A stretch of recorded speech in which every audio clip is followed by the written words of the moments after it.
Hi everybody, this is Angelarts, and today I kind of wanted to get into a slightly more serious topic than I normally talk about here on my channel.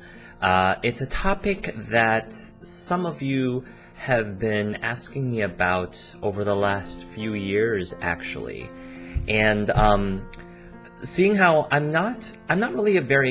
I've never been a particularly private person.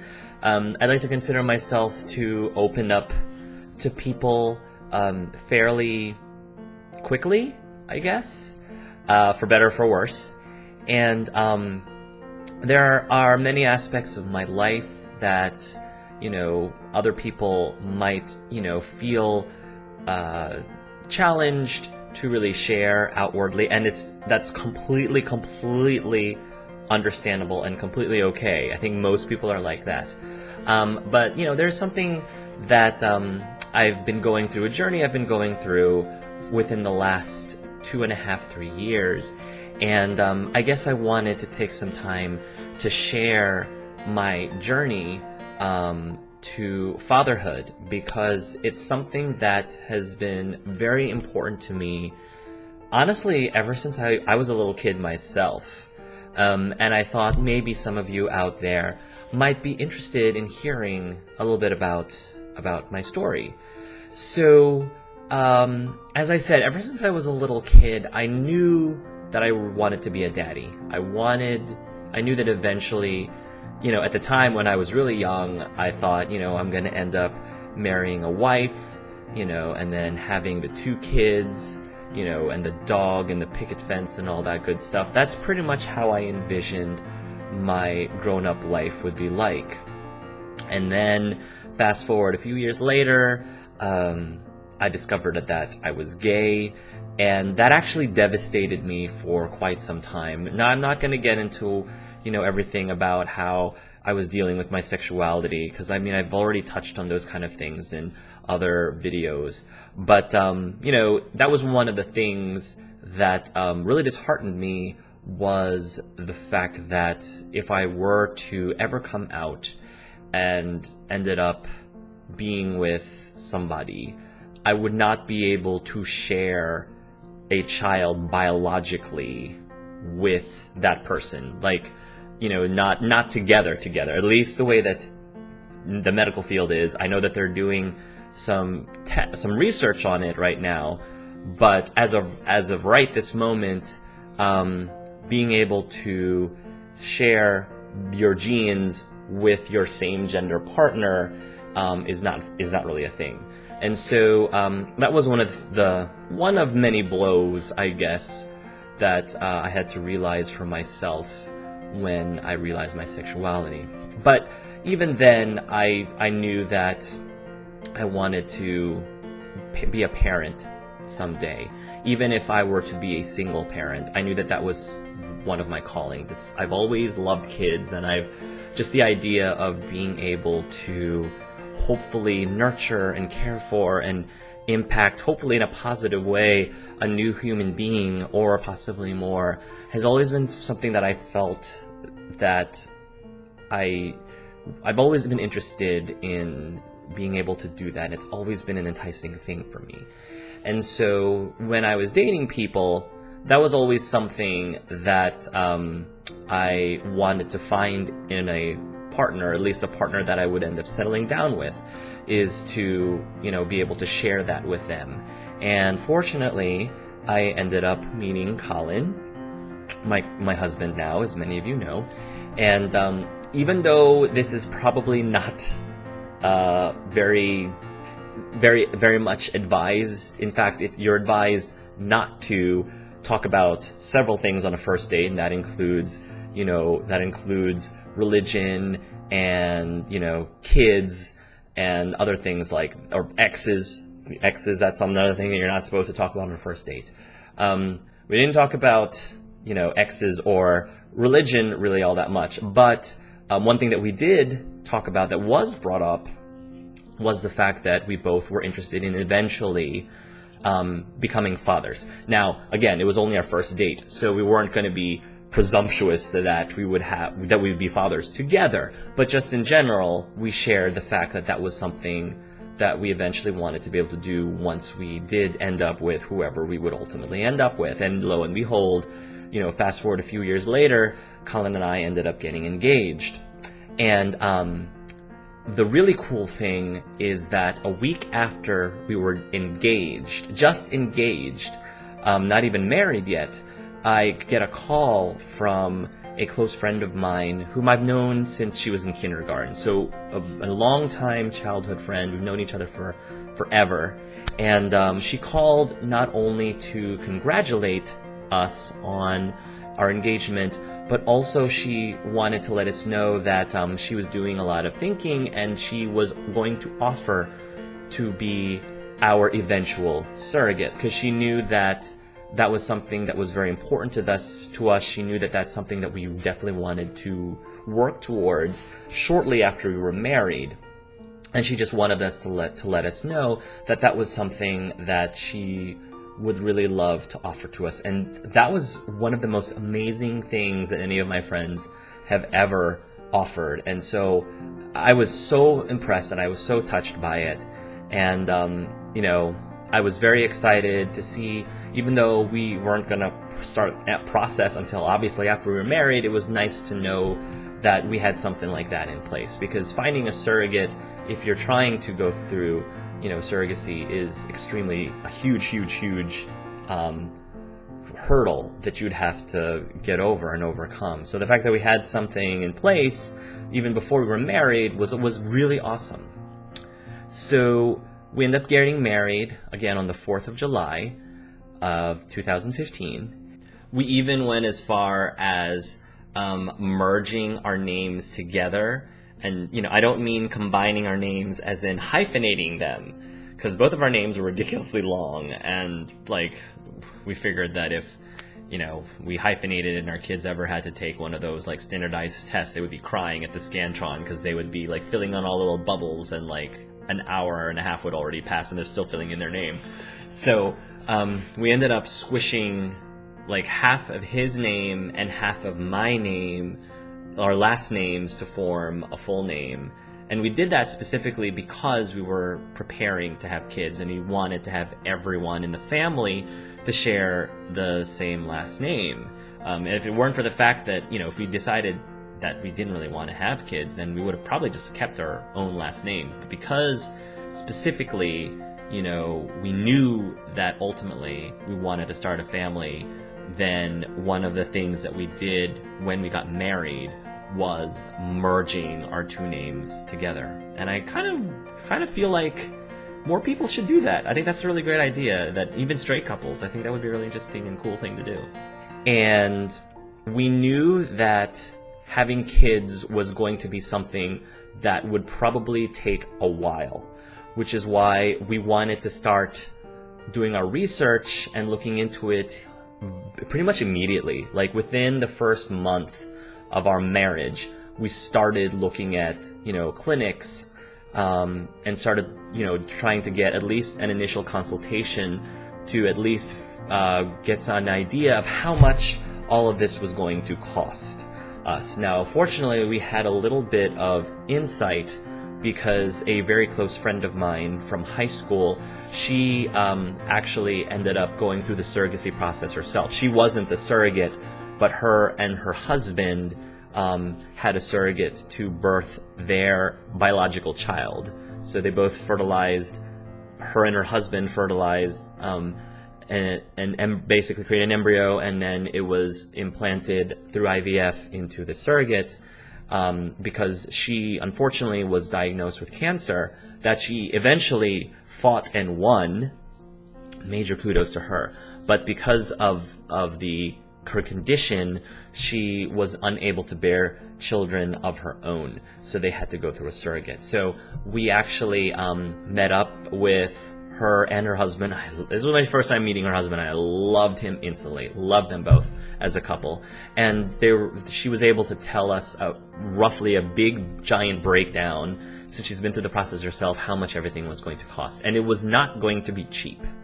So, obviously it depends on where you do it and the clinics and all that good stuff, but you have to take in consideration that there's obviously there's the cost for the IVF itself, the implantation. There's the cost of storage, if you're trying to store the embryos for another time, with a lot of couples do if they want to think of having more children later on.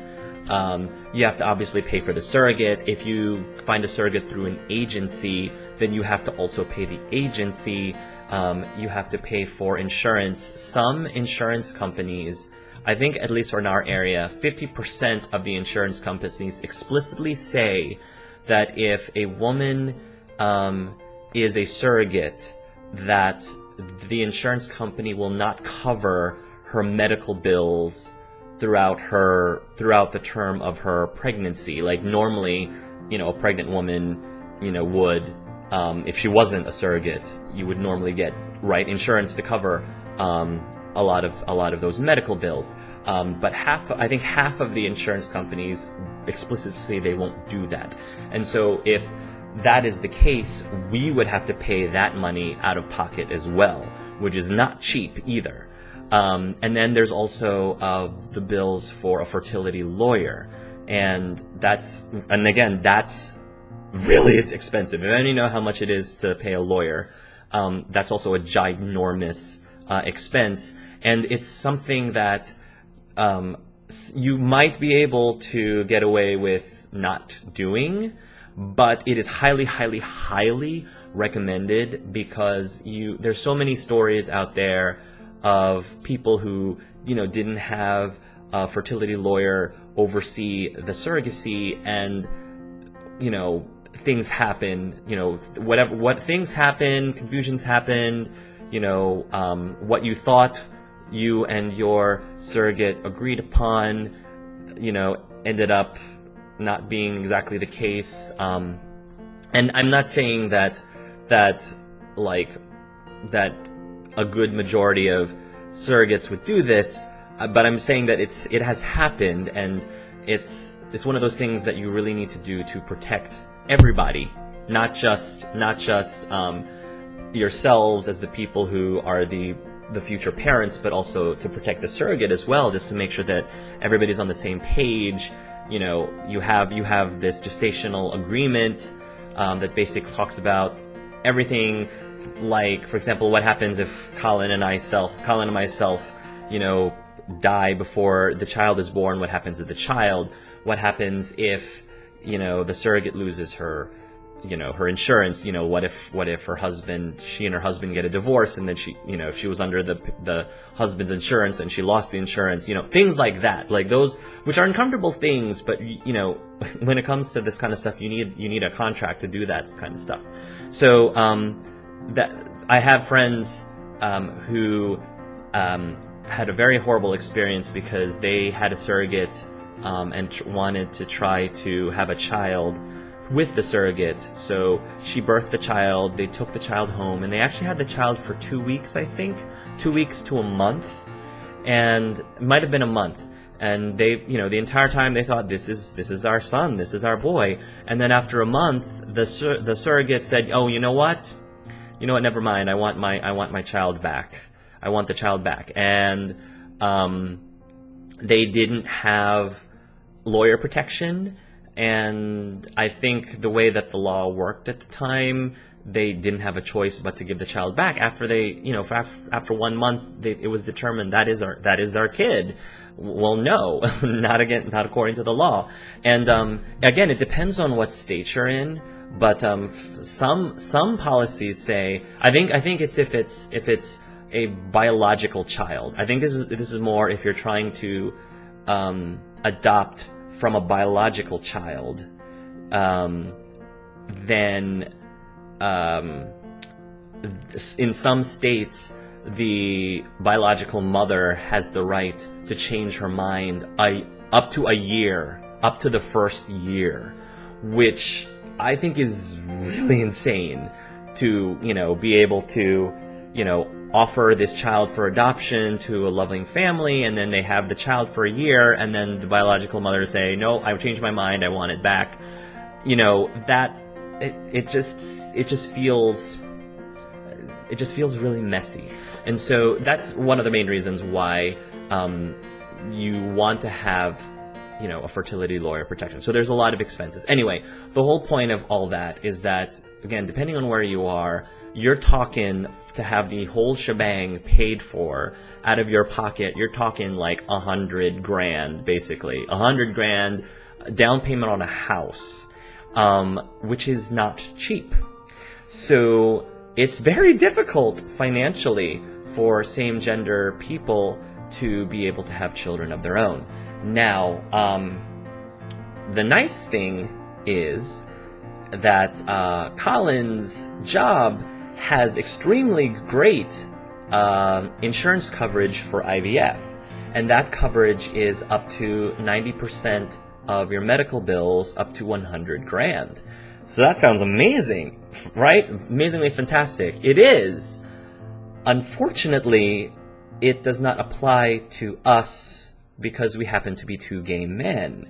So we actually get zero coverage because of that, which is really sad. Now, before I know what a lot of you are thinking, are saying, oh, that's discrimination, right? And well, not really on paper. And I might have to explain that to some of you because you might be confused. Why isn't that discrimination? It's not technically discrimination for a number of reasons. One is because, probably the obvious thing is that it's because the surrogate involved, who's actually going through the IVF treatment, is not technically covered under our insurance, because normally when you have insurance, it covers yourself and your dependents, if you have children, for example, and your spouse. But you can't have like any other third parties covered under your insurance, and that includes a surrogate. You technically can't do that unless you redefine what a dependent is. After talking with Colin's job, they said it's possible for them to redefine what a dependent is and have it defined at that to include a surrogate. But that opens up a can of worms bureaucratically, because once you start to say, you can open it up to a surrogate, somebody down the line can, understandably so, complain and say, hey, why is it that these two gay guys get to have this random person get covered under their insurance, but I can't even have my own mother be covered under my own insurance? Things like that. And that's why, some jobs might be really hesitant to be able to redefine dependents like that. And so, so that's one of the really tricky things. But the interesting thing about that is, because we're two gay men, we're really pretty much SOL. Because, in order to have this done, to have a surrogate, we do need that third party, and therefore that third party isn't covered under insurance. But if we happen to be two lesbian women, the fact that one of us would then be the one who is actually, birthing the child, if we're two lesbian women and we had a sperm donor, and that sperm, we fertilized one of our eggs and, implanted it into ourselves, then the lesbian couple gets partial benefits because of their specific situation. So you kind of see how things get a little bit muddy, how the whole, how the law, what is or isn't considered equal is getting a little bit muddy. The other thing that, the other major reason why it's not technically discrimination is because the benefits that you get technically require you to be able to prove that there's something medically wrong with you that makes it difficult or impossible for you to have children. In other words, if there's something wrong with your uterus, if you're a woman, if there's something wrong with your sperm or your eggs, if there's some, what many people who end up, going through IVF and have issues with. You have to be able to prove that there's something medically wrong with yourself in order to gain these benefits. Well, therein lies the problem. There isn't necessarily anything wrong with myself or my husband medically that says we can't have children. It's just we can't have children with each other. So again, that's where things get really muddy. So I think one way that and I don't think this is necessarily an amazing analogy, but one way that one of my friends sort of saw this situation is saying, it's equal. It's not discrimination. It's equal because I might tell, a female, our insurance coverage, we will cover a vasectomy. We'll tell a woman, we'll cover a vasectomy, 100%, but we don't offer coverage for getting your tubes tied. But if you were to get, if you're telling a woman, but we offer vasectomy coverage 100%, but we don't cover getting your tubes tied. So it's not a perfect analogy, but that's sort of how it kind of feels like, being told that, we can take advantage of this, even though we can't really take advantage of this. But the argument is everyone, would be able to get vasectomy coverage equally. Non-discriminatorily, everyone equally, has vasectomy coverage, and everyone equally will not have getting your tubes tied covered. So do you kind of see where that argument of why it's not? I think the term is it's equal on paper, but it's not equitable. So that's a term that Colin and I sort of were able to get within the last several years. Is you can argue that it's equal, but I think we can argue that it's not equitable.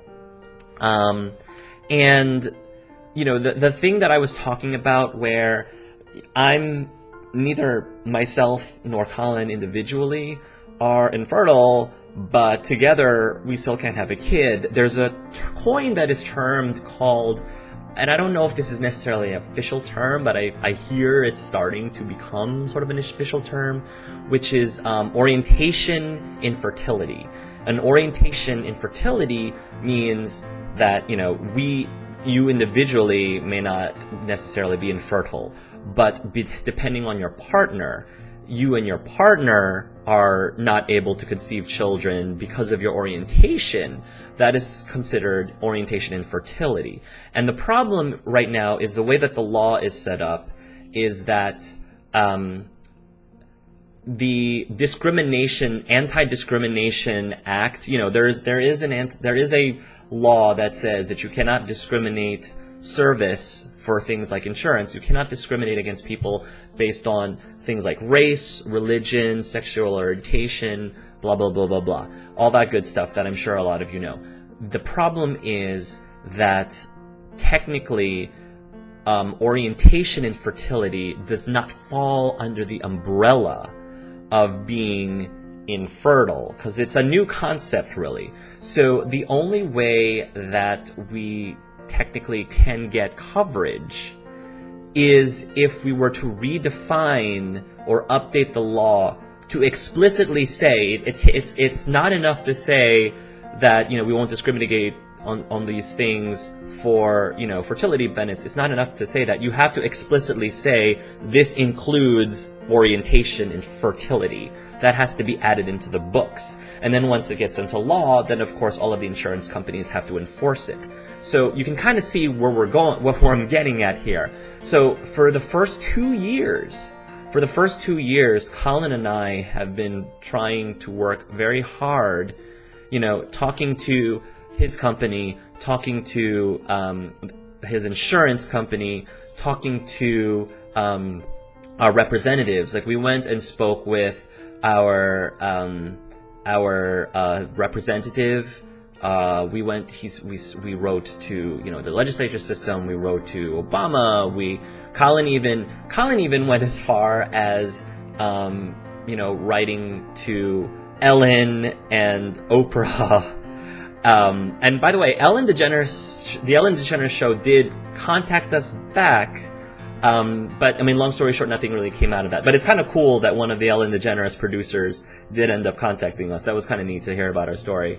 You know, we tried to talk with the superintendent, you know, of the school that he teaches at, all trying to find a way to at least begin updating the insurance policies so that it would be equitable, you know, for people like us who happen to be in the LGBT community, who really wanted to have biological children, who really wanted to go through surrogacy.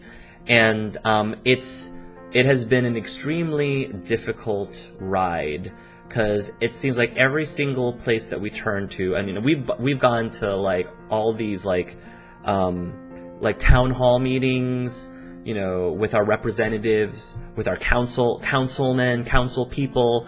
You know, we've tried talking to everybody, writing letters, and nothing really came out of it. We've always gotten sympathy for it. We've always gotten people who says they understand where we're coming from, but it's not budgeted for them to be able to help us with it. Or it's either not there. It's either, you know, there's other higher priority things that we need to budget for, or there's other higher priority policies or things in general that are more important. And again, I understand that this is, in the grand scheme of things, may not be like the most dire thing in the world, but it's something that's very important for myself. And I don't think that Colin and I are going to be the only couple who are going to run into this, you know, situation, especially since, you know, for the last 2 and some years, gay marriage has been legalized nationwide through the country. So this is going to be a growing issue as the years progress. It's not just going to be myself and Colin. So we've been fighting to try to at least start getting things, you know, even if it was to say, you know, we would update the policy so that you could have a lump sum. You know, there'd be this lump sum that could be used in order to help people, you know, an amount that can be used towards either a surrogacy, IVF treatment, or adoption, you know, to try to build your family. But something like that would have to be made available to everyone, to everyone under the policy, which makes total sense, you know. But that requires a lot of money. If you wanted to have that lump sum available to everyone, not just gay couples, but straight couples too, that's a lot of money. And you have to, you know, somehow get that money from other places. And it can be really challenging when your budget's already tight and you're already making cuts as it is. So, you know, I understand where the other side is coming from. I totally get it. But, you know, that doesn't mean that Colin and I aren't still going to try to, you know, to fight for what we believe is a right that every person should be able to benefit from. If other people are able to benefit from it, you know, it'd be great if we would be able to benefit from it too. So, things have just been a roller coaster of going to all these meetings, putting in all this time, writing all these letters, making all these phone calls, and nothing really coming out of it. And some of you might be thinking right now, well, why don't you just adopt? So adoption in and of itself has its own complications. So I'll pause for right now and talk about adoption. So it has its own complications. It is technically cheaper. It's cheaper than surrogacy, but it's not cheap. You know, it's still pretty costly, especially where you want to adopt. It can be very expensive, and you have to go through like some sort of inspection. Like there has to be like like background checks, and you know, you have to go through this investigation, and people have to make sure come to your house and make sure that you would be good enough parents, I guess, for a prospective person to adopt. You know, so there's all of those hoops that you have to jump through, and then because I was talking to some of my other friends who have adopted children as well, you really have to, I think the most awkward or uncomfortable part of adoption is you have to think about really long and hard about how picky you want to be. And I'll explain that. So you probably aren't surprised to hear that in the adoption or foster care system, the younger the child, the more higher in demand they are. Everybody wants to have an infant, everyone wants to have a baby to adopt.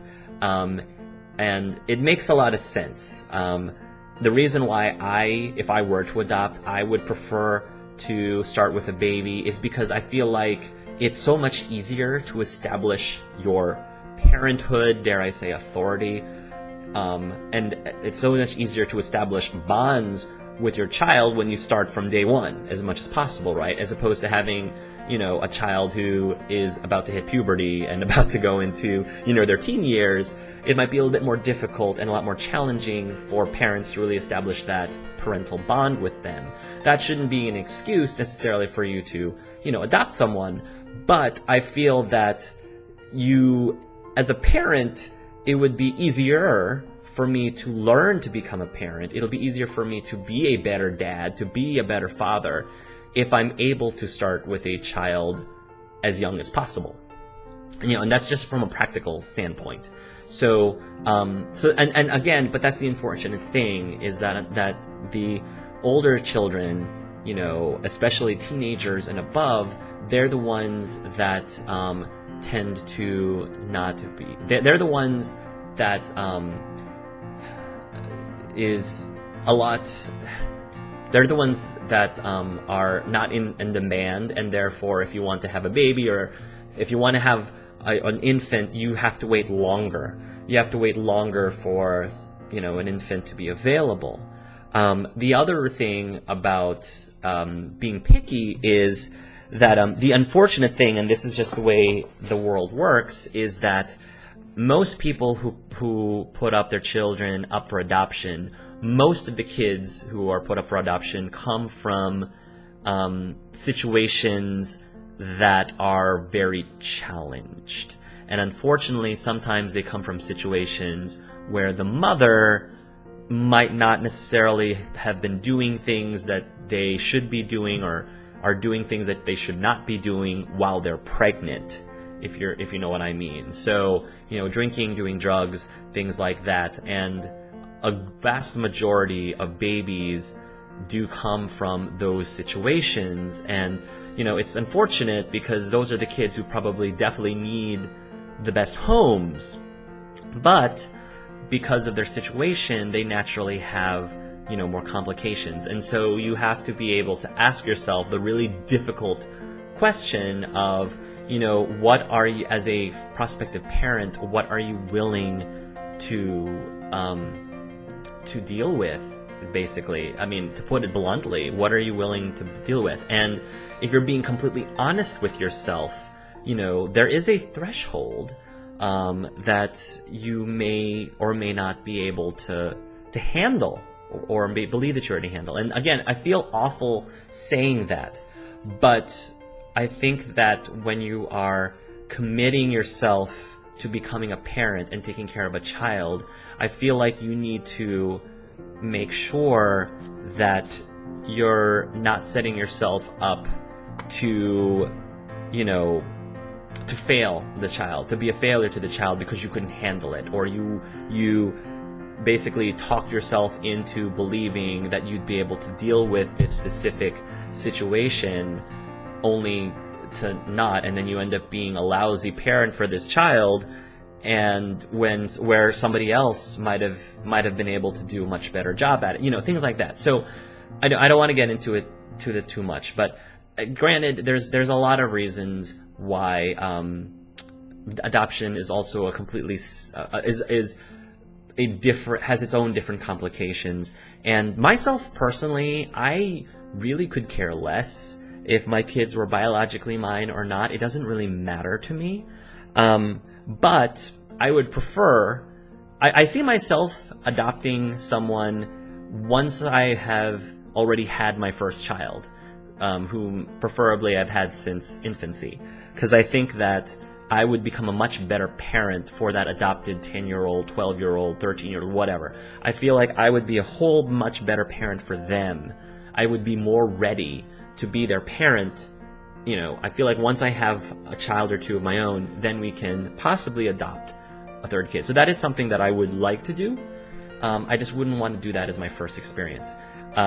Colin cares more about whether or not he has at least one child that's biologically his. That's something that's really important to him, and I feel like that's not a horrible thing. That's not a terrible thing. I think that that's natural for parents to want to have their own biological children. And so for right now, Colin specifically doesn't want to really explore too much into adoption when trying to have a surrogate has its own complications as well. Just like adoption, there might be different complications, but you know, that's why we're focusing on that. So anyway, back to the surrogacy. So like I said, we've had a lot of doors closed on our faces, and we thought that we had one ray of light this past spring.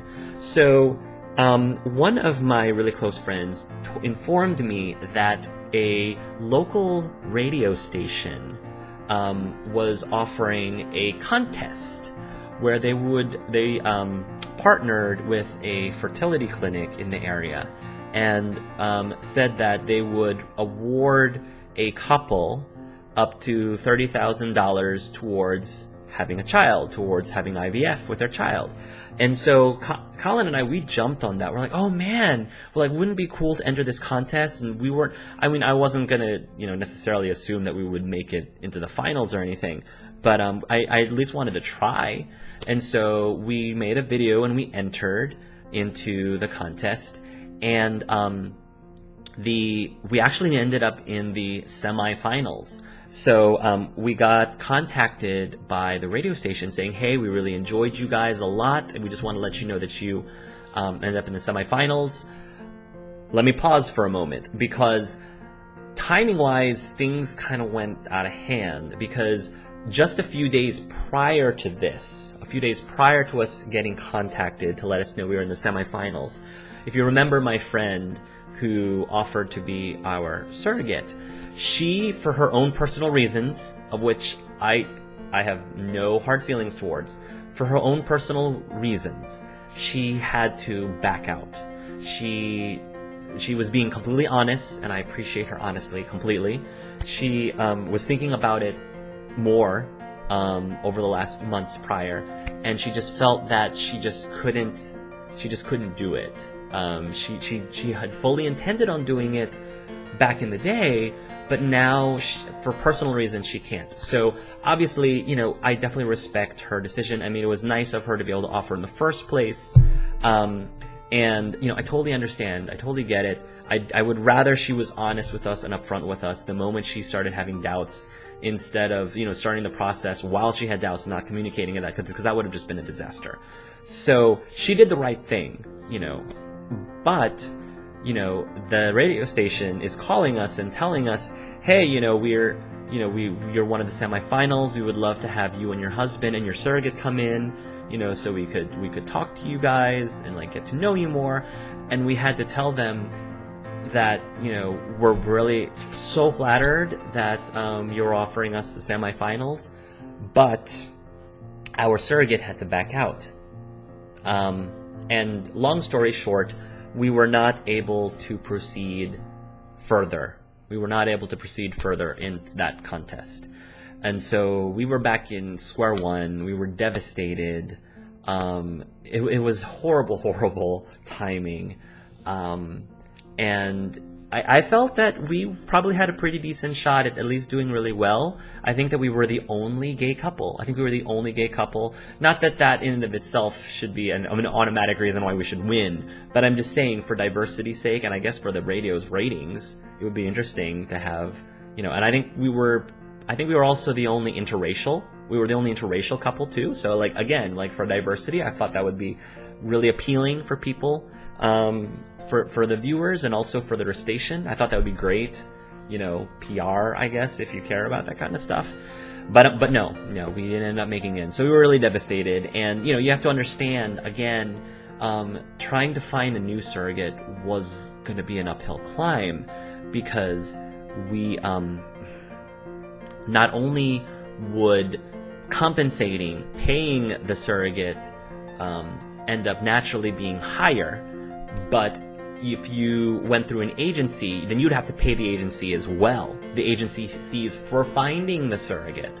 So this is just a rough estimate, but the difference between having a surrogate that you know personally versus having to go through an agency to find a complete stranger to be your surrogate, you're talking a difference of $30,000, which is not cheap. So right now we were like looking at having to pay an extra $30,000 that we were hoping we didn't have to pay, and we weren't even hardly able to really afford, the rest of the bills, the rest of the 100 grand to begin with, which is why, again, we were trying so hard to get this coverage.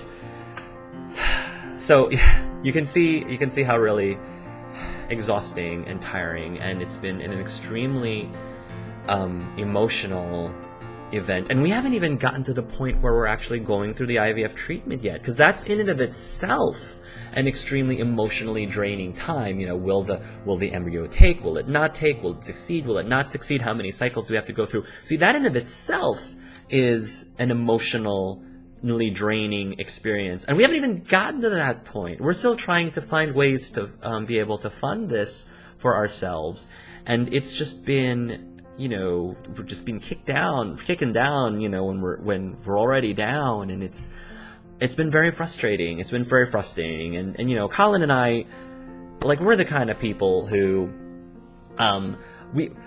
one of our recent fights that we had within the last couple months was over bedtime stories. I kid you not, it was bedtime stories, and what was the proper way of reading a bedtime story to our child. And let me give you an example. So again, many of you know that Harry Potter is one of our favorite stories in the world. So Harry Potter, right? How would you read Harry Potter to your child? Would we alternate, my husband and I, would we alternate by chapters? Would we alternate by paragraph or by page? And then when it came to, the dialogue, all the characters, would, each of us have our own set of characters that we would do the dialogue for? I would do McGonagall, he would do Dumbledore, I would do Hermione, he would do whatever. Would we assign them? Or would each dad be able to voice all of the characters?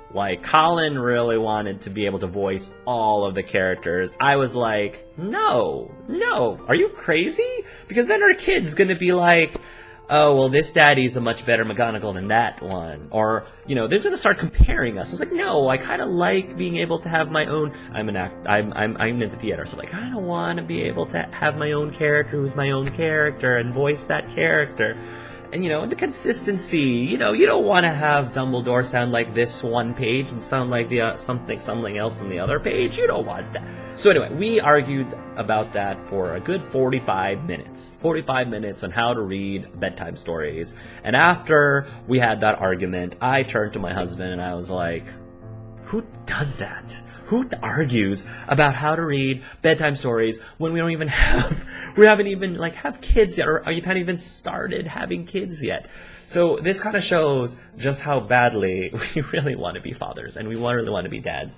We already have names picked out. Before we even were engaged, a year before we were engaged, we were already picking out names, boy and girl names. And by the way, can I say that picking names when your spouse is a teacher is the worst, because I might like a name in particular, but my husband would be like, oh no, we can't name our kid that because I have this student and this student does this and acts up like this, and I'm like, oh, but I really like that name. It's like, no. So we have veto power, but it just can get really frustrating sometimes, because you really like this name and your teacher's like, no, because you have your kids. So anyway, yeah, before we ever engaged, we already had names picked out. And it seemed, for whatever reason, picking names for girls were a lot easier than picking names for boys. I think that boys' names, we were a lot pickier on them, and picking a girl was a lot easier. I don't know. But anyway. So, yeah. So that has been my journey thus far, and we decided that we're going to try one more thing to try to have kids. The nice thing is, I should say this. The nice thing is, the last few months, there was a slight spark of hope in terms of our surrogate, in that we did end up finding a brand new surrogate, and she is absolutely amazing. We love her to death. And the reason why we found out about her was a little funny, because I don't know if Colin wants me to say this story, but I'm going to say it anyway. So I had a friend who I knew from college way back when, or a number of years ago, and we've been talking back and forth through Facebook. We've been talking back and forth through Facebook, and she was keeping tabs on us in terms of our desire to have kids, and she offered, since we hadn't seen her in years, or actually my husband never met her before, and she had since been married and she has kids of her own, she wanted us to come over and have dinner with them, and I thought that'd be great. So Colin and I went to their house. We loved their kids. Her husband was so much fun. Her house was so much fun, and we had a great time. And so then after that, Colin found out that he actually accidentally left his wallet at her house. And but he didn't know that he left it there. He didn't know that he left it there. All that he knew, his wallet was missing. Well, my friend, ended up inviting another friend of hers. We'll call her Sarah. But she ends up inviting Sarah over to her house separately from us. And Sarah went and brought some of her kids with her. And one of her kids found Colin's wallet at the house. And so the child gave it to Sarah, and Sarah was like, oh, my child found this wallet in your house, to my friend. And my friend's like, oh, that belongs to, that belongs to Colin, who is, my husband, Hark's husband. And then she started talking about us, and she was telling her about, how we were, trying to be parents, and, we're having issues with having kids. And Sarah, she immediately was, apparently, I don't know, serendipity, she apparently herself was looking at becoming a surrogate independently. She was already starting looking at agencies to be able to become a surrogate through, but she really preferred being a surrogate privately with a couple directly. So I was telling Colin that basically he now has some validation because he can say that if it weren't for the fact that he happened to lose his wallet, we wouldn't be in the amazing situation that we're at now. So I told Colin, if one day, our kids end up, getting married, then, he can get up there during his speech and mention that the only reason that our kids are there is because he was forgetful. Long story short, my friend gave us, connected us together, gave us our contact information, and we met with her, and we absolutely love her to death. She is an amazing woman, and she agreed to become our surrogate. So that journey, fortunately, is hopefully over for now. Hopefully. So there's a little bit of light at the end of the tunnel. But even with that, there's still the major financial burden that we have with having kids. So the most recent thing that we did is, again, I work for Storyblocks is what the company is called. It used to be called Video Blocks. We just rebranded to Storyblocks. But I have some friends, because we are a company that is into stock media like movies and audio, sound effects, music, and graphics. Some of my coworkers helped us to create a promotional video for a GoFundMe campaign that Colin and I are trying to post up to try to see if anyone in the community might be willing to not only help us out, but also to hear our story. I wanted to tell them about the story about some of the difficulties that people in the LGBT community like us can have, and some of the challenges that we have in trying to start having children of our own, and how we're trying to get something that is equal and equitable for all couples who are having difficulty or challenging times having kids.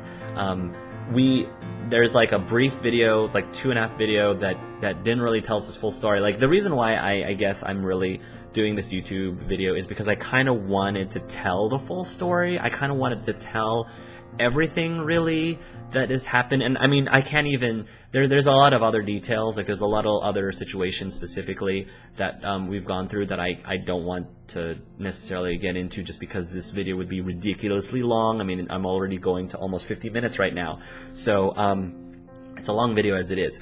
But I mean, I at least wanted to tell as much of our whole story as possible, and how really difficult and challenging it has been for us, and how emotionally draining it's been for us to try to become dads, to become fathers. And I hope that in the near future things will be a lot better. Perhaps the insurance, situation will be a whole lot better, that it will not be this hard for them. I mean, you who are watching right now, I don't know if you right now are thinking about possibly having kids, or maybe even if you're not, if you're too young to even start thinking about that kind of stuff, if you think that maybe, just maybe, eventually when you're older and you might be ready to have kids, if you find yourself in a situation, again, whether you're gay or straight, if you find yourself in a situation where it is pretty much nigh impossible to have children unless you have assisted help like IVF or surrogacy, but if you can't afford it, it's really disappointing, especially if other people can benefit from it, for example, through their insurance, or from other ways. So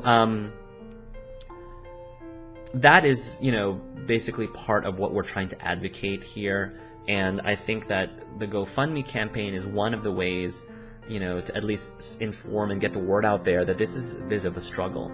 So for those of you who are wondering, because I know a bunch of you are gonna ask me about it, I'm gonna put a link to the GoFundMe campaign down at the bottom, and I'm just gonna say right away that this video was not made to pressure any of you. I mean, obviously, if you guys, after hearing my story, if you guys, want to help us, I'm not gonna say no. But I'm also not going to pressure you. I'm not going to twist your arm. I just wanted to share with you what we've been going through and how difficult it's been.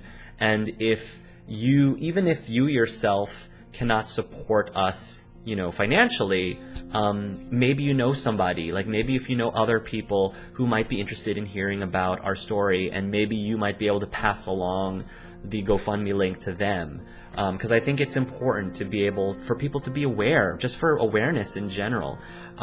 So basically, feel free to pass along the link. I'm definitely, spreading out to all of my friends, sending them the GoFundMe campaign link.